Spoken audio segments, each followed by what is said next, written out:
Hindi ako galit. Inaalala ko lang ang kapakanan yung dalawa ni Lucas. At ang makita ka sa ganyang kalagayan ay napakasakit sa akin, Safrina. Ikaw na inalagaan ko at inaruga. Sasaktan lang ng kung sinong nilalang. Hindi ko yata kayang tanggapin. Ako ang mas nasasaktan na po. Ngayon lang to, Lolo. Ipinapangako ko po. Ngayon lang ito. Ay, Apo. Hindi mo alam kung gaano kami nag-alala sa'yo ni Lucas. Ipinapangako ko po, Lolo. Ngayon lang to. Hinding-hindi na ako magiging mahina ulit. Hinding-hindi na po. Safrina!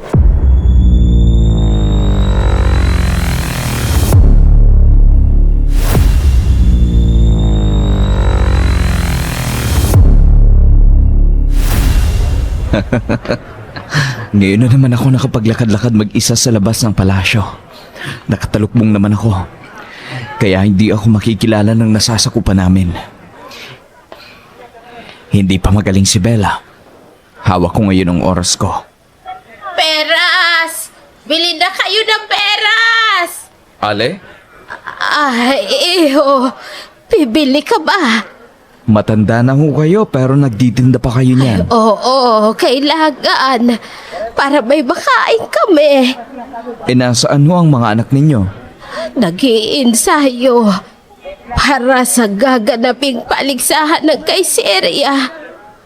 Oh, Kahit masakit sa loob ay pumayag ako. Kesa ang paslangin kami ng mga namumuno dito sa atin. anong ibig ninyong sabihin? Pinapas lang?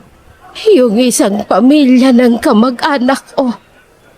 Tumakas sila. Pero naharang sila ng mga tauhan sa palasyo. At pinagbabarin. Nang walang awang pinatay. Ha?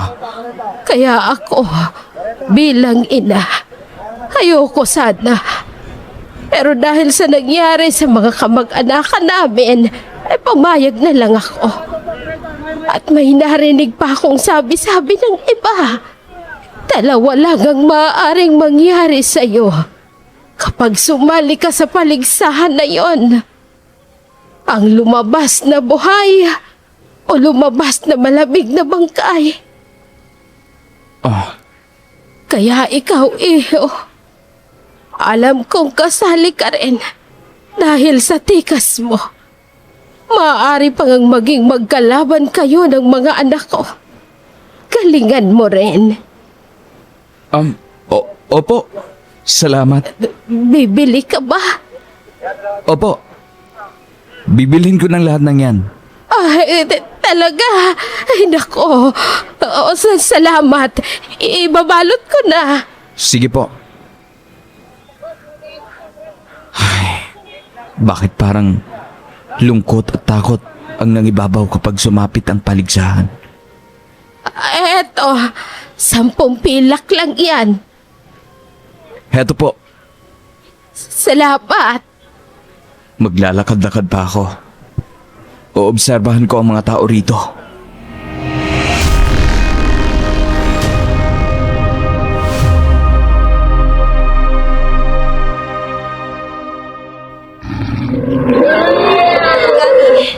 Heto, kumain ka.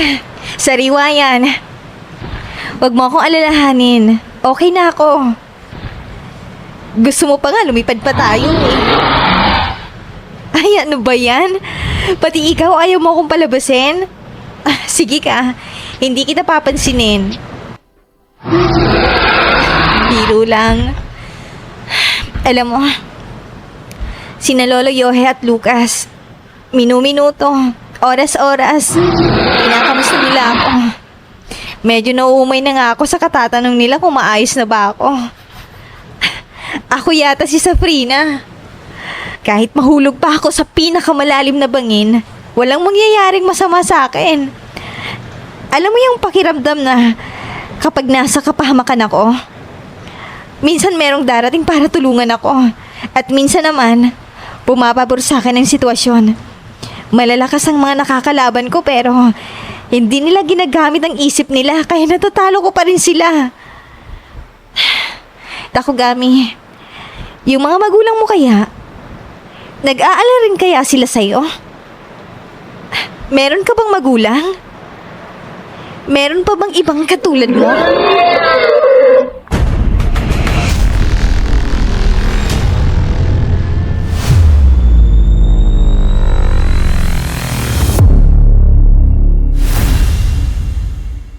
Kumusta ang mamamayan ng Kaiseria? Maayos naman po. Ang iba ay natatakot ng tumakas dahil siguradong mamamatay sila kapag ginawa nila yun. Mabuti. At takot na nangingibabaw sa kanila. Nang sa uli ay, ang aking anak na prinsipe ang mananalo sa paligsahan. Sa ngayon pala po ay marami na nagsasabi na ang prinsipe ang mananalo. Abay, dapat lang. Mahal na hari, Ano yun?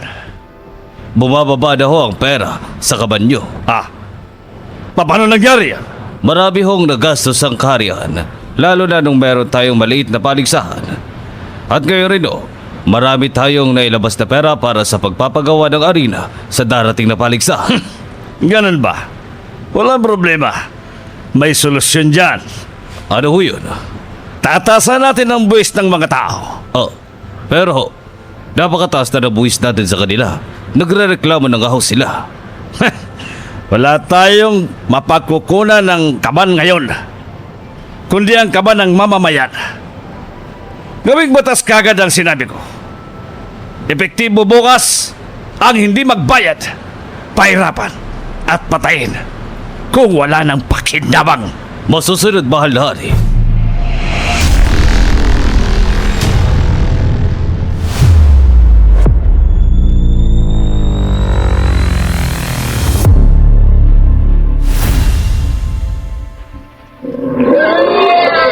Bakit ko nga ba tinatanong yun sa'yo? Binigay ka sa akin ng isang matanda. At sigurado kong alagang-alaga ka niya sa mahabang panahon. At ngayong nandito ka, sabay tayong lumaki at sabay tayong lumilipad. Sa Frida, Lolo, nagpapahangin lang po ako. Hindi po ako aangkas kay Takugami. Alam mo na ang nasa isip ko. Alam ko ho, dahil kailangan ko talagang magpagaling at kapag magaling na ako, magagawa ko na uli ang mga bagay-bagay. May binabalak sana akong gawin kapag magaling ka na. Ano ho yun, Lolo? Aalis tayo sa lugar na to bago sumapit ang paligsahan. Oh, Lolo Yohe?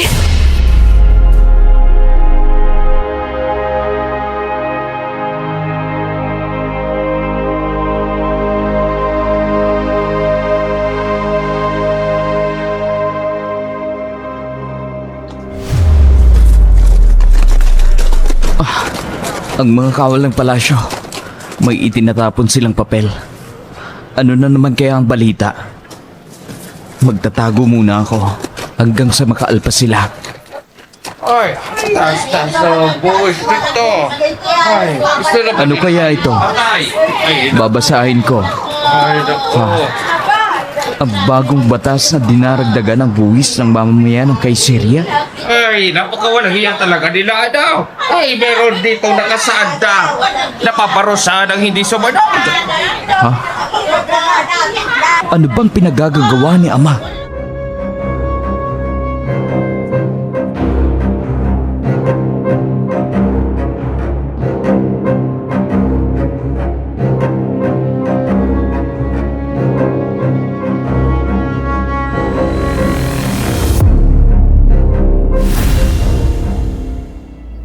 Lo, hindi. Hindi tayo aalis dito. Yun ang natatanging paraan para hindi kayo mapahamak ni Lucas. Pero Lo, mas mapanganib kung tatakas tayo. Dahil merong mga taga-palasyo na humaharang sa mga taong dumatakas. Lalaban tayo. Pero hindi na ho kayo makakalaban ng gusto. Huwag mong limitahan ang kakayahan ko sa Frida. Magaling rin akong mandarigma. Lolo, Yun ang desisyon ko. Bilang tagapangalaga niyo ni Lucas.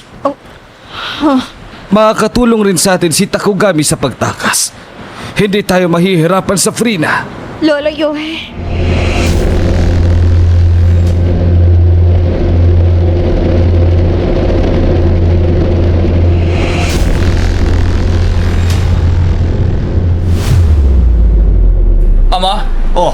Prinsipe William, kanina pa talaga kita hinahanap. Ano to? Umabot na pala sa iyo ang balitang yan. Hindi ko na inintay pa ang perma mo. Kaya wala nang problema dyan. May papatupad na yan. Pero naghihirap na ang mga tao. Papatawan pa natin sila ng malaking buwis. Dahil kailangan, paunti ng paunti ang yaman natin. Kailangan natin na mag-imbak ng malaking halaga para sa gaganapin ng paligsahan. Pero bago pa man sumapit ang paligsahan ay mahihirapan muna ang tao. Yan ang utos ko bilang hari. Pero may karapatan din akong baguhin yon bilang prinsipe. William!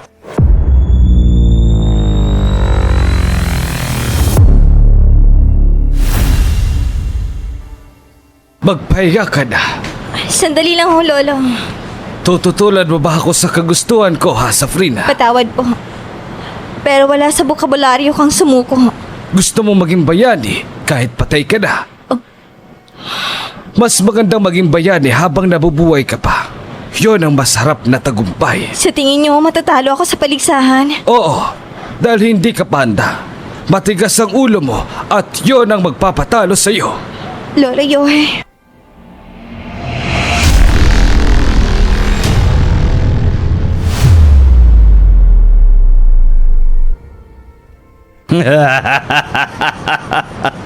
Prinsipe William, habang tumatagal, ay nagbabago na talaga ang personalidad mo. Ay sa akin yung gumagana na ang sarili mong desisyon. Pero ang kontrahin mo ako bilang hari, ay hindi tayo dyan magkakasundo. Kung ikaw ang hari ng mamamayan, iisipin mo kung ano ang makakabuti sa kanila. Huwag mo silang pahirapan, Ama. Hindi mo talaga magugustuhan ang gagawin ko. Prinsipe William!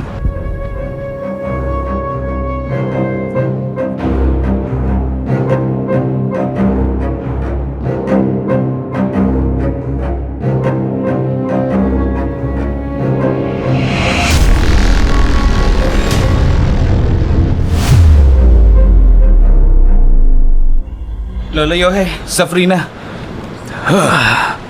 Anong nangyayari? Kausapin mo yan na sundin ang gusto ko. Maiwan ko na kayo. Safrina, anong nangyari? Bakit parang galit si Lolo? Gusto niya na umalis tayo bago sumapit ang paligsahan.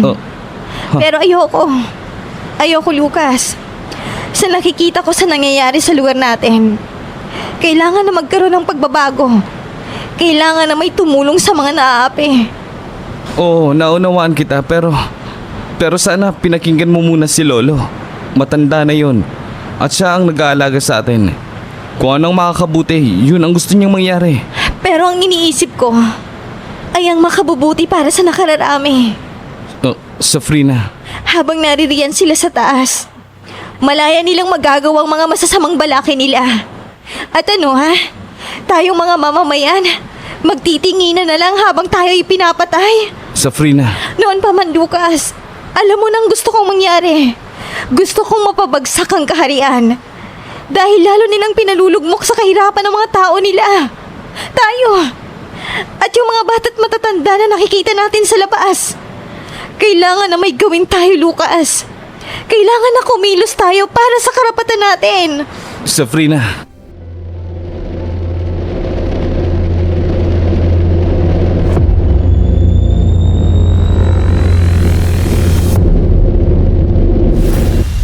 Medyo umaayos ng pakiramdam ko. Talaga nga magaling na healer si Serena. Pero hindi ko talaga gustong lumalabas sa bibig niya. Napaka-misteryoso. Bella, Mahal na Reyna. nararamdaman kong maayos na ang pakiramdam mo. Opo. Kung hindi ka naagapan, tsak na patay ka na ngayon. Masama ho akong mahal na Reyna. Kahit ilang ahas pa akong tumaklaw sa akin, hindi ako matutumba. Yan ang gusto ko sa iyo. Malakas ang loob. Kailangan ang isang katulad mo dito sa kay Sir. Salamat ho, mahal na Reyna. Kumusta ang mga pag-iinsayo mo para sa darating na paligsahan? Kampante ho ako na makakayanan kong umabot hanggang sa huli. Kahit sino pa ho yan, Tatapusin ko. Gusto mo bang maging prinsesa ng kay Syria? Mahal na Reyna.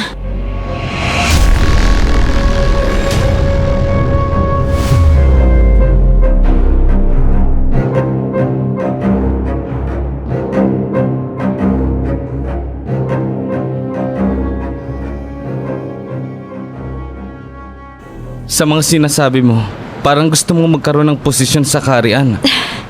Hindi ko na kailangan yan.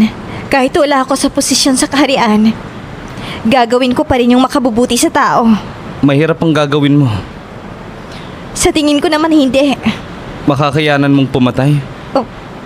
Para manalo ka, kailangan mong pumatay. At bago matapos ang palisahan, ay marami nang namatay. Kung kinakailangan na merong magsakripisyo para makamit ang tagumpay, bakit hindi? Safrina, Papasok na ako sa loob. Magpapahinga na muna ako. sige. Ang lakas talaga ng loob niya. Kanino ba talaga siya nagmana? Takugami. Huwag ka mag-alala. Konting tampuhan lang yun. Magiging maayos din sila ni Lolo Yohe.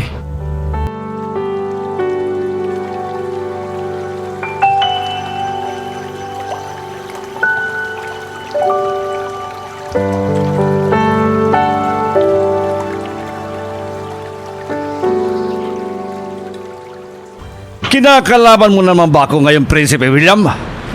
Dapat ba kitang kalabanin? At bakit parang nagre-rebelde ka sa akin? Pumili kayo. Babawiin ninyo ang batas sa buwis o hindi ako sisipot sa darating na paligsahan. Ha? Ano bang kaibangan ang iniisip mo? Hindi yun kahibangan, Ama. Pumunta ako sa nayon. Tiningnan ko ang sitwasyon nila. Naghihirap na sila. Pero mas gusto nyo pa silang pahirapan. Hindi ko sila pinahihirapan. Obligasyon nila yung bilang mamamayan ng Kaiserya. Sige. Mukhang nakapagdesisyon na kayo. At magdidesisyon na rin ako. Ha? Hindi ako dadalo sa paligsahan. Sige. Saktan niyo ako. Gawin ninyo. Ha? Hindi na ako mabibigla pa kung sasaktan ninyo ako. Dahil yun naman talagang ginagawa ninyo sa mga tauhan ninyo. Wag na wag mo akong gagalitin, Prinsipe William. Kung ayaw mong alisan kita ng trono, ano na lang kaya magagawa mo? Kung isa ka lamang na ordinaryong mamamayan ng Kaiserya. Ama,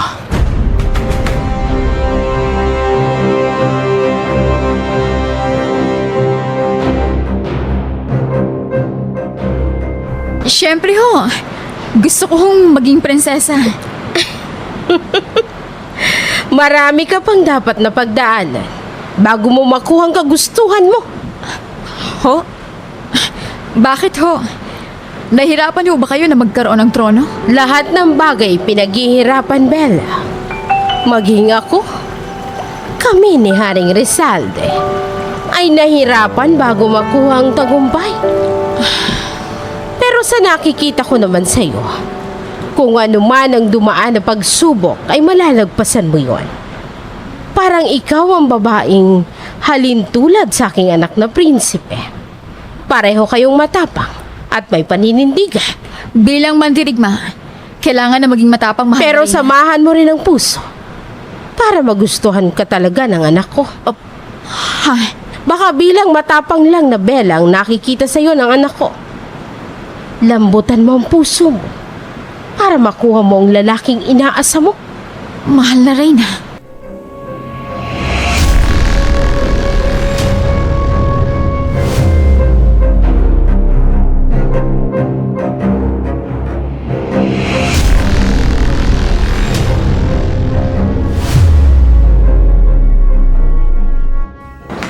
Lo? Magpahiga ka na rin. Nakausap ko na si Safrina. Hulaan ko, hindi mo siya napigilan, di ba? Ganun na nga po. Sinasabi ko na nga ba? Pero Lo, kung papakinggan niyo po ang mga sinasabi ni Safrina, naroon yung puso niya na lumaban para sa nakararami. Pero hindi niya naman kailangan na lumaban sa paligsahan yon para lang may mapatunayan siya. Lo, maraming kagaya ko na lumalaban ng tahimik para makamit ang hustisya para sa lahat. Kapag makilala si Safrina ng mga taga-palasyo, sa tingin mo ba ay titigilan siya ng mga maharlika? Hindi. Gayong pangalang ay kung saan-saan na siya nagpupunta. Pagkatapos ay uuwi siyang sugatan at mahina. Hindi niya makontrol ang sarili niya. Ang galit niya sa kaharian ay siya mismong magpapabagsak sa kanya.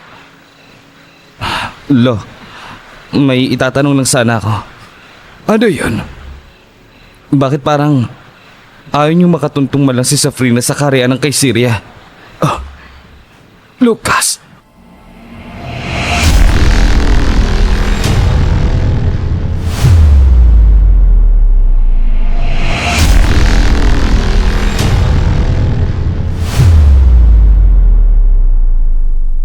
Ngayong mayroon lamang akong suwestyon, ay tatanggalan niyo ako ng trono? Dahil yun ang makabubuti. Nang hindi mo na ako mapakilaman. Natatakot ba kayong malaman ng mga taong baho ninyo? Wala akong kinakatakutan, William. Hindi pa pinapanganak ang makapapagbabagsak sa akin. Talaga lang ha? Sige, huwag kang masyadong kampante, ama. Lahat ng maling ginagawa ng isang tao ay may kapalit na kaparusahan. Ano? Mukhang masinsinan ang pag-uusap ng dalawang mahalagang lalaki sa buhay ko. Ano bang pinag-uusapan nyo? Maaari ba akong makihalubilo? Aalis na ako. Prinsipe William. Mahal kong hari, anong nangyari? Sinusuway na ako ng magaling mong anak. Hindi ko na gusto ang ginagawa niya. Nung isang araw ay akong pumupuna sa kanya. At ang sabi mo ay hayaan na lamang siya. Pero bakit ngayon? Biglang nag-ibang ihip ng hangin, kamahalan. Kinakalaban na ako ni Prinsipe William.